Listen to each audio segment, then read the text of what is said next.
morning, Year 7. Everyone can take a seat, please. Well, welcome back.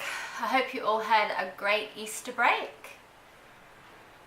We are going to jump right in this term with a new unit on poetry. Ah, yes, I can feel that excitement out there. Now, before we begin, I want us to watch a short clip and then we'll launch into a discussion. So eyes up on the screen, please. No talking. Gentlemen, open your text, page 21 of the introduction. Mr. Perry, will you read the opening paragraph of the preface, entitled Understanding Poetry? Understanding Poetry by Dr. J. Evans Pritchard, Ph.D. To fully understand poetry, we must first be fluent with its meter, rhyme, and figures of speech. Then ask two questions. One, how artfully has the objective of the poem been rendered? And two, how important is that objective? Question 1 rates the poem's perfection. Question 2 rates its importance. And once these questions have been answered, determining the poem's greatness becomes a relatively simple matter.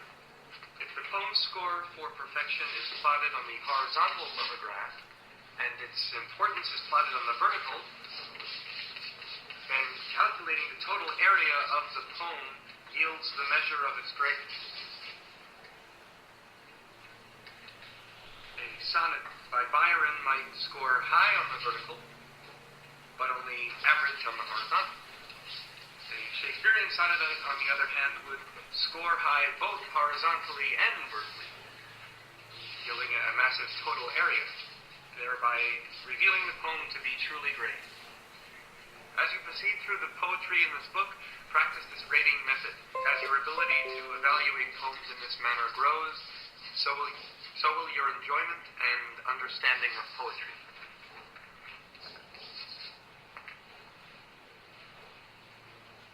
Excellent. That's what I think, Mr. J. Evans Pritchard.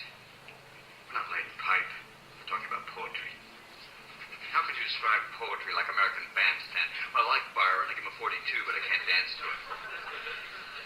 Now I want you to rip out that page. Go on. Rip out the entire page.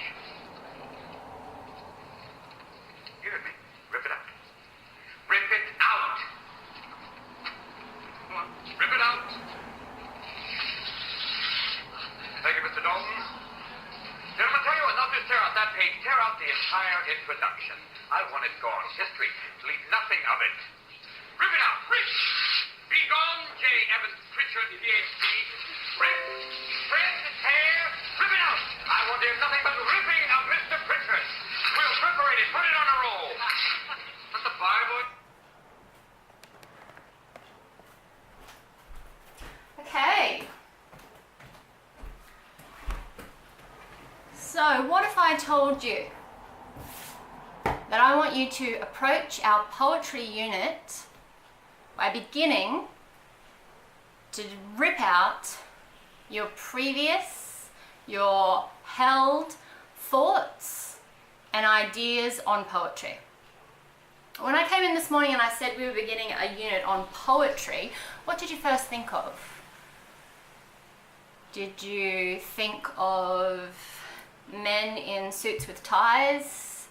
Did you think of colleges? Did you think of people with accents saying things that you didn't understand? If so, I want us to start afresh. I want you to mentally rip out all your preconceived, that means what you believed before you came to this class, your preconceived thoughts and ideas on what poetry is. And we're going to start from the ground and build up. So we've got a 6-lesson unit on poetry.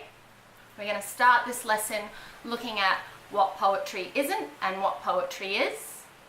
And I'm going to try and prove to you that you're already into poetry. And perhaps some of you are poets. And perhaps that some of your greatest idols are already poets. We're going to start to look at poetry, poetic devices, beginning with alliteration. this week. And next lesson, we'll move on to simile.